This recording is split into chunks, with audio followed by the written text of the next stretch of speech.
How to use the 2023 recession to just get rich. In the midst of every crisis lies great opportunity. Albert Einstein. It's a well-known adage that fortunes are created during recessions, and it doesn't take much to see that we're already headed in that direction. If you look at the news today, you will see that more than 90% of CEOs are preparing for a recession. JP Morgan forecasts the stock market might fall by another simple 20 points from current levels, as 97% of CFOs reduce expenses by 10.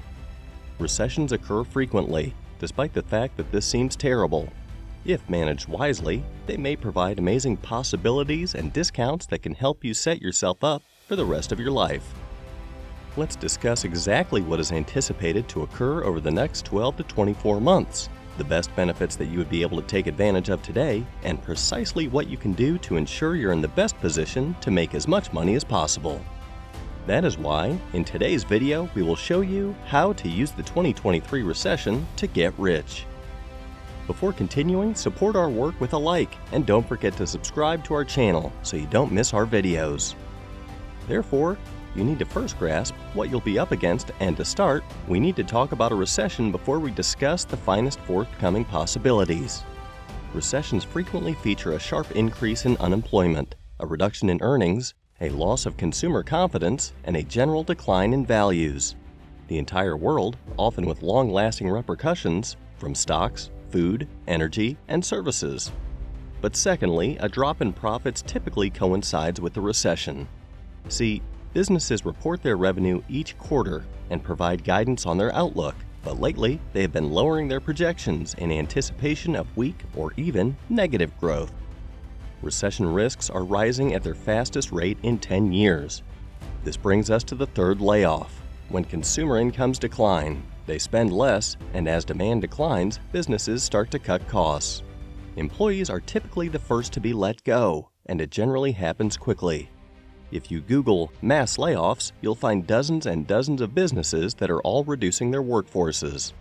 According to Bank of America, the U.S. economy will soon begin shedding 175,000 jobs every month. Let's start with the top stocks to understand what this implies for you and your investments and how you can utilize this knowledge to your advantage. All three major indices are currently down between 20 and 30%. And analysts like JP Morgan think that we still have another 20% to go from where we are. The average bear market decline since 1946, meanwhile, has been close to 30%, with 2009's S&P 500 decline from its high being the most extreme at 57%. Bear markets, which typically see drops of 34.8% on average right now, were down roughly 25%, tend to do considerably worse when the average and the recession are combined.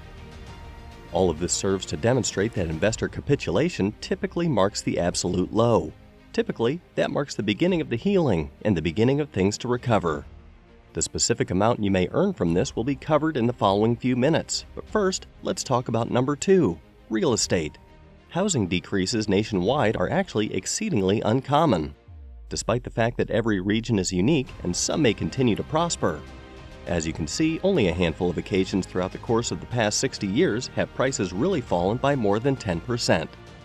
However, the current Wall Street consensus is that national house values will drop by 7%, with a worst-case decrease of 10 to 15%. Should interest rates go up further? Of course, every market will differ, and according to Moody's Analytics, the most vulnerable markets, including portions of Florida, Arizona, Idaho, and Southern California, could experience declines of up to 25% from their peaks, with the decline lasting another 12 to 18 months before bottoming out. Now, for anyone with a fixed-rate mortgage who plans to stay in their home for another 5 to 10 years, it probably won't make a significant difference in the long run. But for anyone willing to invest or purchase a home, we could start to see some offers emerge, which we'll cover in a moment since we also need to discuss cash straight up. When every other asset is losing value, cash may occasionally be the safest location to store your capital. And you know that's important when someone like millionaire Ray Dalio confesses that cash is no longer garbage. There used to be the mentality that currency is wasting away to inflation. The fact is that many people overlook the fact that, as recently as 2018, cash was the best performing asset, and you would have outperformed if you had simply been putting your money in a high-yield savings account. According to Citigroup, cash is the only asset that investors may use as a recession hedge, since market cash is now such a sizable portion of that portfolio that even fund managers are hanging on to the most cash since 2001. But here's what you need to know in terms of what you might do about this to earn money and why so many people never take advantage of what's about to happen. Okay, so let's just think about this first in terms of why this upcoming recession may be a once-in-a-generation chance. Even while some could argue that now is not a good time to invest, in my opinion, everything is plummeting by 30%. A wealthy person would view this as a chance to purchase those exact same businesses at a 30% discount. Warren Buffett truly had the ideal comparison for this when he quipped, "We sing when hamburger prices go up in price." Weep for the majority of people since they are purchasing everything in life except for equities at the same time. People stop like equities when they decline, and you may get more for your money. Reframe your thinking in order to see how a declining market could benefit you. Second, there is less competition since businesses tend to cut back during hard times. The fact that they give up, accept cash, and play it safe makes way for smaller, more opportunistic businesses to emerge and take their place. For instance, a research involving 16,000 businesses discovered that those that keep advertising raise their worth and get more for their money with positive growth years after the recession ended. The third is that there are significantly more opportunities in a manner that a recession is the market's way of getting rid of the weak. A few months ago, Patrick and David made the excellent comparison that the market cycle's apex is just like a forest. It follows that only the biggest, most established trees or businesses have access to all the resources, or in this case, sunlight. As a result, everything below them struggles to compete and struggles to develop. However, similar to how natural forest fires burn out and bankrupt firms that can no longer support themselves, our economy has a way of creating possibilities for younger, smaller businesses to flourish. Fourth, there is always a bull market that follows a bear market. According to Yahoo Finance, historically, the S&P 500 has dropped by a median of 24% and an average of 29% during recessions. However, once stocks have reached their low point, they typically return 40% the following year, and the market has grown by an average of 58% over the past 2 years. This indicates that investing during a market decline is far more rewarding than exiting the market and waiting. In all prior examples throughout history, the market has always rebounded. Fifth, you must take action before others become aware of it. The fact is that recessions are never verified until much later. I know it sounds simple to assume, oh, fantastic, I'll just invest during a recession. But this is not always the case. For instance, the Great Recession, which began in December 2007, was not made public until December 2008, just a few months before it finally put an end to the previous recession, which had started in March of 2001. However, they didn't declare it a recession until November of that same year, and this delay continues for another 6 to 12 months until we are certain we are in one. However, if there's anything you could do to profit number one, it would be to reduce your costs. This implies that you monitor your market, reduce wasteful expenditure, and maintain a lean, all the while continuing to reinvest as much as you can into the market. This should also contain a strategy for what you would do if your income dropped by 20 to 50%, how you would make up the gap, and whether you could take proactive steps to safeguard yourself in advance. 2. Save money right now. Although statistics suggest that you should invest your money as quickly as possible, I firmly think that there is something to be said about the peace of mind that comes with time. Depending on the time of year, cash takes up anywhere from 15 to 20% of my portfolio for me, but generally speaking, this has offered me a lot of opportunity to seize great bargains when I come across them. Knowing that I have a safety net in case something bad happens at night allows me to sleep. Keep your career safe from 3.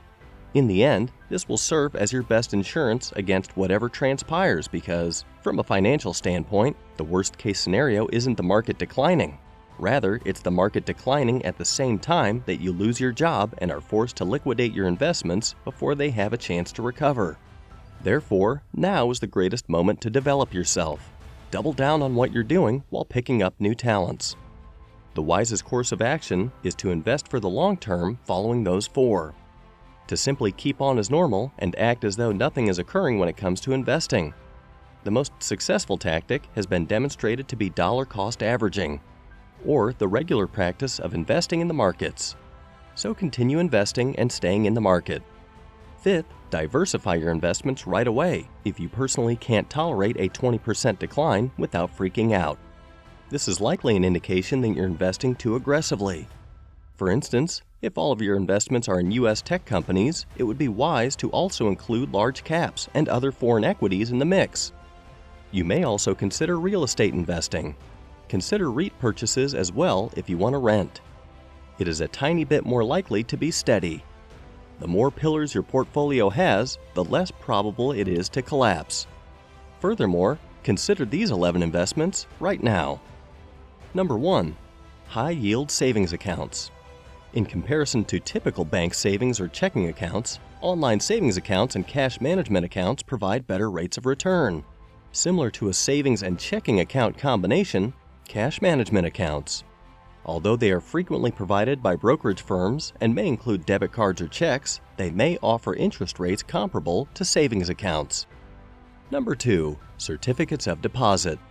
A CD is for money that you are certain you'll need at a specific future period. Example, a home down payment or a wedding. With typical terms of 1, 3, and 5 years, CDs could be a smart choice if you're looking to securely grow your money for a certain purpose within a defined time frame. However, it's vital to keep in mind that you'll probably have to pay a charge if you want to withdraw your money from a CD early. Number 3. Money market funds.